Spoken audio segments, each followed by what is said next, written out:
Perkenalkan, nama saya Melalina Apriliani dari Universitas BTH Prodi 3 Analisis Kesehatan NIM 201200037. Di sini saya akan sedikit menjelaskan tentang analisis racun mata kuliah. Tujuan utama analisis racun yaitu diagnosis dan terapi dan juga profilaksi. Proses analisis racun terbagi menjadi dua. Yang pertama yaitu analisis pendahuluan atau penampisan. Analisis pendahuluan atau penampisan terbagi lagi menjadi dua, yaitu analisis kualitatif. Analisis kualitatif ini dapat berupa tes terhadap materi biologis seperti darah, urin, cairan lambung, dan lain sebagainya. Selanjutnya yaitu metode imunokimia atau imunosai. Yang kedua yaitu analisis lanjutan atau determinasi. Dapat berupa pemastian dugaan atau hasil analisis kualitatif menggunakan KLT atau spektroskopi, dan juga persiapan kadar toksikon menggunakan HPLC atau gas kromatografi. Proses laboratorium dalam analisis racun terjadi beberapa proses, yaitu proses praanalitik. Pada proses praanalitik yang harus diperhatikan yaitu jumlah sampelnya harus mencukupi untuk pemeriksaan.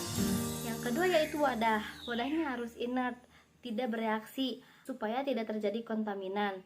Yang ketiga yaitu transportasinya aman. Yang keempat yaitu penyimpanan dan penerimaannya baik. Yang kelima yaitu prioritas analisis. Prioritas analisis ini yaitu untuk menentukan bagaimana pentingnya proses analisa. Selanjutnya yaitu proses analitik. Pada proses analitik ini, prosedurnya harus tervalidasi, yaitu akurat dan presisi. Selanjutnya yaitu waktunya harus sesuai dengan kondisi klinis. Selanjutnya yaitu proses post-analitik.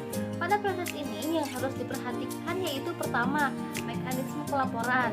Yang kedua yaitu interpretasi hasil. Yang ketiga yaitu rekaman hasil atau penyimpanan hasil. Yang keempat yaitu penyimpanan residu atau sisa sampel. Kesalahan yang sering terjadi yaitu ada pertama tataran teknik. Pada tataran teknik ini yaitu biasanya prosedur analisis, metode analisis, akurasi dan presisi instrumentasinya. Selanjutnya yaitu tataran biologis. Pada tataran biologis ini berpengaruh terhadap interpretasi hasil dan waktu pengambilan sampel. Selanjutnya yaitu ada tataran nosologi, yaitu pengelompokan penyakit seperti sifat farmakokinetik, metabolisme, toksika. Analisis racun terjadi beberapa tahapan. Yang pertama yaitu ada tahapan praanalitik. Pada tahapan praanalitik yang harus dilakukan yaitu pertama pengambilan sampel. Pengambilan sampel itu ada pengambilan sampel urin, juga pengambilan sampel darah. Selanjutnya yaitu sampel. Sampelnya itu harus biologis, ada juga sampel non biologis. Yang selanjutnya yaitu wadah. Wadahnya harus inertnya juga harus bermulut lebar. Yang selanjutnya yaitu ada pengawet untuk mencegah kerusakan pada sampel. Yang biasanya digunakan yaitu alkohol, natrium sitrat, merkuri nitrat, dan dry ice. Selanjutnya yaitu tahapan analitik. Pada tahapan analitik ini terjadi dua. Yang pertama yaitu uji penampisan. Uji penampisan ini menggunakan teknik kromatografi lapis tipis. Sering digunakan karena yang pertama mudah dan murah. Namun kekurangannya itu sensitivitasnya kurang, tetapi masih bisa ditinggikan oleh spektrofotometer. Selanjutnya ada juga teknik imunoassay. Cukup bagus, sensitivitasnya juga tinggi dan cepat. Tangannya yaitu harganya cukup mahal.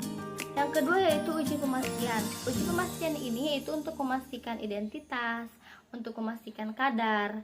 Nah, dalam uji pemastian ini menggunakan teknik HPLC, LC, dan gas kromatografi lain sebagainya. Selanjutnya yaitu tahapan pasca analitik. Pada tahapan ini yaitu dengan konsultasi ke dokter. Mungkin dicukupkan sekian dari saya. Mohon maaf apabila banyak kekurangan. Wassalamualaikum warahmatullahi wabarakatuh.